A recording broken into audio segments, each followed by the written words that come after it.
Құрметті мұғалімдер, мына біздің күнделіктің ішінде мектеп дегенді басасыз да, мектепті басқаннан кейін бағдарлама деген шығады. Осы бағдарламаны басатын болсаңыздар, сіздерге міне дайын сабақтар, білімленттің, хабардың түсірген сабақтары, осыны басып көрулеріңізге болады. Барлығы көрсетіп қана емес, ол керектер. Мысалы, кез келген сыныпты ашып, осы сыныптың кез келген пәнін алуларыңызға болады.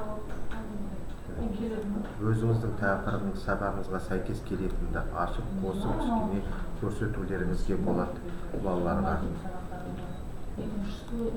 Сонымен қатар, осы күнделіктің ішінде қайталаймыз. Міне бағдарламаларды басамыз.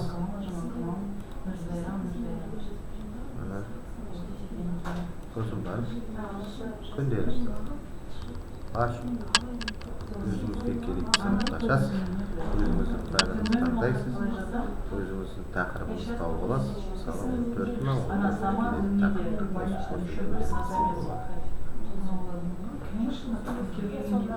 Сәлеметсіздер ме, оқушылар? Бүгінгі сабағымыздың тақырыбы ұлттық музыка